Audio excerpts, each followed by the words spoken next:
गर्दन पूरी तरह मुड़कर उसका सर उल्टा हो गया था। जिसने भी ये किया है সদ্য নতুন বাড়িতে উঠে আসা শর্মা ফ্যামিলির সঙ্গে ঘটছে আজব আজব ইনসিডেন্ট, যার ব্যাখ্যা পাওয়া সায়েন্সের কাছে অসম্ভব হয়ে ওঠে। অপরদিকে পাশের বাড়ির ঠাকমা এক চোখে তাদের বাড়ির দিকে তাকিয়ে থাকেন। তাকে দেখে মনে হয় তিনি যেন কোনো রহস্যকে নিজের বুকের মধ্যে লুকিয়ে রেখেছেন, কিন্তু কেন? চলুন জানা যাক আজকের ভিডিওতে। তো বন্ধুরা, মুভির শুরুতে একটি গ্রামকে দেখানো হয় যেখানে কোনো একটি জিনিসকে আমরা ধাওয়া করতে দেখতে পাই। এরপর একটি মেয়েকে দেখানো হয় যে সদ্য সেই গ্রামে বাস থেকে নেমেছিল। মেয়েটি দেখে গ্রামটি পুরোপুরি জনশূন্য ছিল, কিন্তু মেয়েটি যখন একটি ভাঙা গাড়ির ভেতরে দেখে তখন তার আত্মা ভয় কেঁপে ওঠে। ঠিক তখনই সেই অদৃশ্য জিনিসটি তাকে ধাওয়া করতে শুরু করে। মেয়েটি গ্রামবাসীদের থেকে সাহায্য চায়, কিন্তু কেউই ঘরের দরজা খোলে না। ফলে সেই অদৃশ্য শক্তিটি মেয়েটির ওপর হামলা করে, কিন্তু ঠিক তখনই মেয়েটির ঘুম ভেঙে যায় এবং আমরা জানতে পারি এটি তার একটি খারাপ স্বপ্ন ছিল। মেয়েটির নাম ছিল মিনি, যে খুবই জলি স্বভাবের ছিল। সে এবং তার ফ্যামিলি একটি নতুন বাড়িতে শিফট হয়েছিল। এরপর মিনির বন্ধু রশ্মিকে দেখানো হয়। তারা দুজনে কলেজের জন্য একসাথে বেরিয়ে যায়। অপরদিকে মিনির মা একটি আলমারিকে বেসমেন্টের মধ্যে গিয়ে রাখে, কিন্তু কিছুক্ষণ পরেই আলমারিটির দরজা নিজের থেকেই খুলে যায়, যেটি খুব একটা ভালো সংকেত বহন করছিল না। পরের সিনে মিনির আর একটা ফ্রেন্ড দীপককে দেখানো হয়। তারা তিনজনে মিলে একটি কমেডি ফিল্ম দেখার জন্য যায়, যেখানে মিনি খুবই এনজয় করছিল।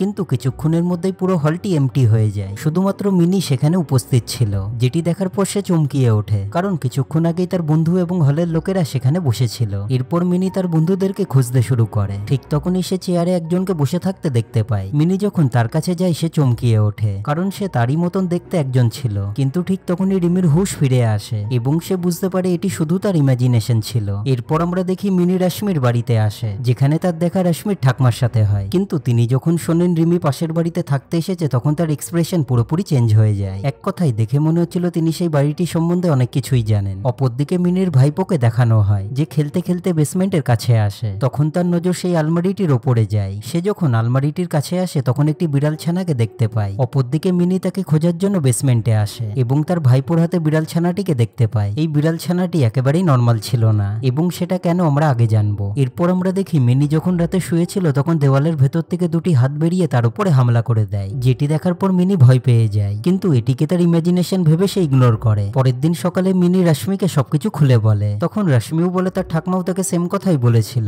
যে তাদের বাড়ির দেওয়াল থেকে হাত বেরোয়। অপরদিকে আমরা দেখি মিনির বাবা গাড়ি বের করতে গিয়ে বিড়াল ছানাটিকে চাপা দিয়ে মেরে ফেলে, যেটি দেখার পর মিনির মা তার চাকরকে বলে বিড়ালটিকে কবর দিতে, কিন্তু তাদের চাকর বলে বাড়িতে বিড়াল মরা ভালো লক্ষণ নয়। এতক্ষণে মিনির ভাইপো স্কুল থেকে বাড়িতে আসে এবং বিড়ালটিকে খুঁজতে শুরু করে। অপরদিকে মিনি যখন বাড়িতে আসে তখন সে বিড়ালের মৃত্যুর খবরটি জানতে পারে। পরের সিনে আমরা দেখি মিনির মা তার নাতির জন্য গ্লাসে করে দুধ নিয়ে যায়, কিন্তু একই অবাক কাণ্ড, সে দেখে তার নাতির হাতে সেই মরা বিড়াল ছানাটি, যেটি দেখার পর তিনি ভয় পেয়ে সকলকে ডাকতে শুরু করেন। তার আওয়াজ শুনে মিনি এবং তার বাবা বাইরে বেরিয়ে আসে। পুরো ব্যাপারটিকে শোনার পর তিনি বলেন এটি হয়তো কোনো অন্য বিড়াল, এবং এই পুরো ব্যাপারটিকেই তারা ইগনোর করে। পরের সিনে আমরা দেখি মিনি দীপকের সাথে বাইক রাইডে যায়, কারণ সেদিন দীপকের জন্মদিন ছিল। তারা খুবই ভালো টাইম একসাথে এনজয় করে, কিন্তু ঠিক তখনই সেই অদৃশ্য ফোর্সটি তাদের পিছু নেয় এবং তাদের গাড়ির টায়ারকে পাংচার করিয়ে দেয়। এরপর দীপক মিনিকে সেখানেই রেখে টায়ারটিকে সারানোর জন্য যায়, কিন্তু ঠিক তখনই জঙ্গলের মধ্যে দিয়ে কারোর কান্নার আওয়াজ মিনির কানে আসে। যখন সে দেখার জন্য যায় তখন সেই ফোর্সটি তাকে পজেস্ট করে নেয়। এরপর দীপক যখন সেখানে আসে তখন দেখে মিনি একটি জায়গাতে মাথা নিচু করে বসে আছে। দীপক তাকে ডাকার জন্য যায়, কিন্তু মিনির ভয়ানক চোখের চাউনি দেখে সে ভয় পেয়ে যায়। কিন্তু কিছুক্ষণের মধ্যেই মিনি আবার নর্মাল হয়ে যায়, যেটি দেখার পর দীপক অবাক হয়ে যায়। এরপর দীপক মিনিকে বাড়িতে ছাড়ে, কিন্তু মিনি কোনো কথা না বলেই সেখান থেকে চলে যায়। এক কথাই দেখে মনে হচ্ছিল সে যেন কারোর বসে ছিল,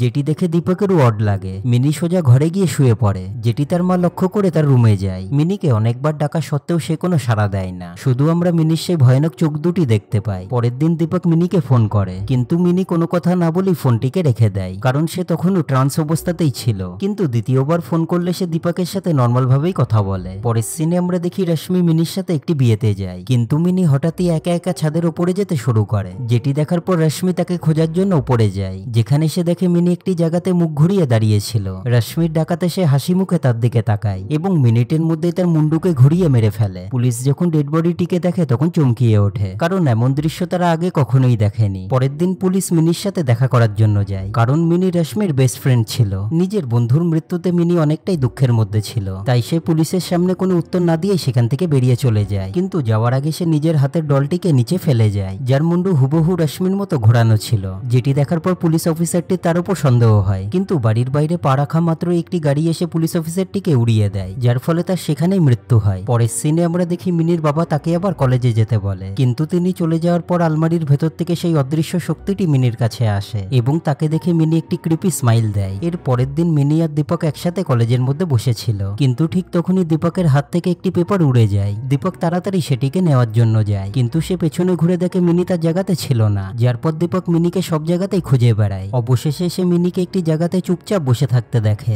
যেটি দেখার পর দীপক বুঝে যায় মিনির সাথে কোনো না কোনো রকম প্রবলেম হয়েছে। এর পরের সিনে আমরা দেখি মিনি আর তার ভাইপো বাড়িতে একা ছিল, যেখানে মিনি সেই ট্রান্স অবস্থাতেই বসেছিল। কিন্তু ঠিক তখনই মিনি তার ভাইপোর দিকে কৃপি ভাবে স্মাইল দেয়, যার পর তার ভাইপো কিছু নেওয়ার জন্য নিচে যায়। কিন্তু ঠিক তখনই স্টোর রুমের দরজা নিজের থেকেই খুলে যায় এবং সে যখন স্টোর রুমের ভেতরে যায় তখন দরজা নিজের থেকেই লক হয়ে যায়। অপরদিকে আমরা মিনিকে সেই কৃপি স্মাইল দিতে দেখতে পাই। এরপর তার বাবা মা যখন বাড়িতে আসে তখন তার নাতিকে স্টোর রুম থেকে বার করে, যার ফলে মিনিকে অনেকটা কথা শুনতে হয়। এর পরের সিনে আমরা দেখি মিনির বাবা রাতে কারুর কান্নার আওয়াজ শুনতে পায়, যেটি মিনির রুমের ভেতর থেকে আসছিল। কিন্তু তিনি যখন দেখার জন্য যান তখন মিনি তার বাবার গলায় টিপে ধরে, যেটি দেখার পর তিনি ঘাবড়িয়ে ওঠেন। তাই তিনি আর বেশি দেরি না করে ডাক্তারের কাছে যান। অপরদিকে মাঝরাতে দীপক তার বিছানার পাশে একটি মহিলাকে বসে থাকতে দেখে, যার অর্ধেক চেহারাটি মিনির মতন ছিল, যে বারবার বলছিল দীপক আমাকে বাঁচাও। এর পরের দিন সকালে ডাক্তার মিনির কাছে আসে দেখা করার জন্য এবং তাকে জিজ্ঞাসা করে সে রেশমির খুন কেন করেছে, যেটি শোনার পর মিনি পাগলের মতন হাসতে এবং গাইতে শুরু করে। কিন্তু তারা মিনির গলার সাথে একটি অন্য মহিলার আওয়াজও শুনতে পায়, যেটি শোনার পর মিনির মায়ের খানিকটা খটকা লাগে, যার পর তাদের চাকর বলে বাড়ির ওপর হয়তো কোনো খারাপ শক্তির নজর পড়েছে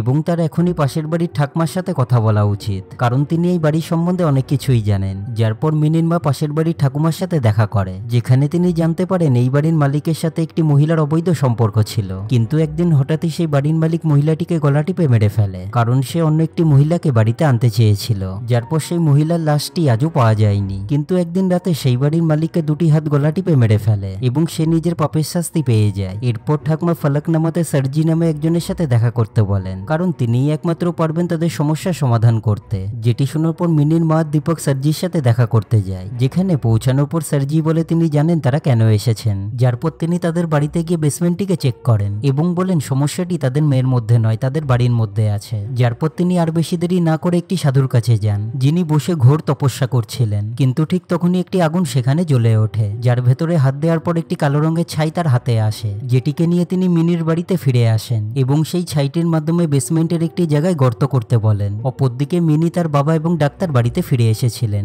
যেখানে মিনির বাবা কিছু কাজের জন্য বাইরে বেরিয়ে যান এবং ডাক্তারটি বেসমেন্টে সেই ব্যাপারগুলিকে দেখে মিচকি হাসেন, যার মানে ছিল তিনি উপহাস্য করছিলেন। অপরদিকে পাশের বাড়ির ঠাকমাও বাড়িটির দিকে ভয়ের চোখে তাকিয়েছিলেন। এরপর সার্জি আর দীপক বেসমেন্টে টানেলটির ভেতরে প্রবেশ করে, যেখানে তারা সেই মহিলার আত্মাটিকে দেখতে পায়, যার মানে হলো বাড়ির মালিক মহিলাটিকে মারার পর তার লাশকে এখানেই রেখে দিয়েছিল। এরপর সেই মহিলার আত্মাটি তাদের দুজনের উপর হামলা করে। অপরদিকে মিনু ঘুম থেকে উঠে ডাক্তারের উপরে হামলা করে দেয়, যার ফলে তিনি অজ্ঞান হয়ে যান। অপরদিকে মহিলার আত্মাটি মিনির রূপ ধারণ করে দীপককে মারার চেষ্টা করে, কিন্তু ঠিক তখনই সার্জি সেই কালো রঙের ছাইটিকে আত্মাটির মাথায় টিপে ধরেন, যার ফলে তার পুরো শরীর গলে শেষ হয়ে যায় এবং আত্মাটি একটি আলোর রূপ ধারণ করে বাড়ির জানলা ভেঙে বেরিয়ে যায় এবং একই সাথে মিনিও পুরোপুরি ঠিক হয়ে গিয়েছিল। এর পরের সিনে আমরা সার্জি আর মিনির মাকে বসে থাকতে দেখতে পাই, যেখানে মিনির মা জিজ্ঞাসা করে এসব কি ছিল। তখন সার্জি বলেন পৃথিবীতে আলোর সাথে সাথে অন্ধকারও আছে, যার ব্যাপারে মানুষ এখনো কিছুই জানে না, আর হয়তো একদিন মানুষ সেটাকেও জয় করে নেবে। মুভির এন্ডিং এ আমরা দেখি মিনি তার ভাইপোকে খাওয়ার জন্য ডাকে, কিন্তু তার হাতে আমরা সেই অভিশপ্ত বিড়ালটিকে দেখতে পাই, যার মানে হলো এখনো বিপদ শেষ হয়নি এবং মুভিটি এখানেই শেষ হয়ে যায়। তো বন্ধুরা, এই অসাধারণ মুভিটি আপনাদের কেমন লাগলো নিচে কমেন্ট সেকশনে অবশ্যই জানান। আর যদি আপনাদের ভিডিওটি ভালো লেগে থাকে তাহলে আমার চ্যানেলটিকে লাইক, শেয়ার আর সাবস্ক্রাইব করে দিন, কারণ চ্যানেলটিকে গ্রো করতে আপনাদের সাপোর্ট খুবই জরুরি। তো চলুন আবার দেখা হবে নতুন কোনো ভিডিওতে। Take care.